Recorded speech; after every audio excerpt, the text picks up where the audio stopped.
ಸರ್ವರಿಗೂ ಜೈ ಜಿನೇಂದ್ರ. ಮಲೆನಾಡ ಮಡಿಲ ಪಶ್ಚಿಮ ಘಟ್ಟದ ತಪ್ಪಲಿನಲ್ಲಿರುವ ಚಿಕ್ಕಮಗಳೂರು ಜಿಲ್ಲೆಯ ಕಳಸದಲ್ಲಿ ಸುಂದರವಾಗಿ ನಿರ್ಮಾಣಗೊಂಡಿರುವ ಭಗವಾನ್ ಶ್ರೀ 1008 ಚಂದ್ರನಾಥ ಸ್ವಾಮಿ ಹಾಗೂ ಮಾತೆ ಜ್ವಾಲಾಮಾಲಿನಿ ಅಮ್ಮನವರ ನೂತನ ಶಿಲಾಮಯ ಜಿನ ಮಂದಿರದ ಧಾಮ ಸಂಪ್ರೋಕ್ಷಣಾ ಪೂರ್ವಕ ಮತ್ತು ಮಾನಸ್ತಂಭೋಪರಿ ಚತುರ್ಮುಖ ಬಿಂಬ ಪ್ರತಿಷ್ಠಾಪನೆ ಹಾಗೂ ಭಗವಾನ್ ಶ್ರೀ 1008 ಪಾರ್ಶ್ವನಾಥ ಸ್ವಾಮಿ ಹಾಗೂ ಮಹಾಮಾತೆ ಪದ್ಮಾವತಿ ಅಮ್ಮನವರ ನೂತನ ಶಿಲಾಮಯ ಜಿನ ಮಂದಿರದಲ್ಲಿ ವಿಜೃಂಭಣೆಯಿಂದ ಹಾಗೂ ಅಷ್ಟೇ ಶ್ರದ್ಧಾ ಭಕ್ತಿಯಿಂದ ಪಂಚಕಲ್ಯಾಣ ಪ್ರತಿಷ್ಠಾ ಮಹೋತ್ಸವವು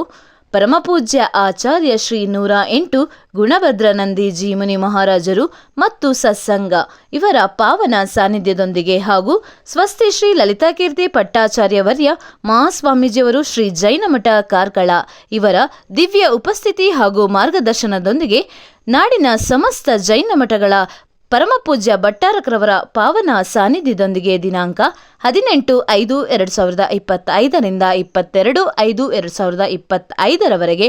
ಧಾಮ ಸಂಪ್ರೋಕ್ಷಣಾ ಪೂರ್ವಕ ಪಂಚಕಲ್ಯಾಣ ಮಹೋತ್ಸವವು ಕಳಸದಲ್ಲಿ ನಡೆಯಲಿದ್ದು ಜಿನ ಬಂಧುಗಳನ್ನು ಪ್ರೀತಿಯಿಂದ ಆಹ್ವಾನಿಸುತ್ತಿದ್ದಾರೆ ಅಧ್ಯಕ್ಷರು ಮತ್ತು ಸರ್ವ ಸದಸ್ಯರು ಹಾಗೂ ಕಳಸ ಸೀಮೆಯ ಸಮಸ್ತ ಶ್ರಾವಕ ಶ್ರಾವಕಿಯರು. ಜೈ ಜಿನೇಂದ್ರ.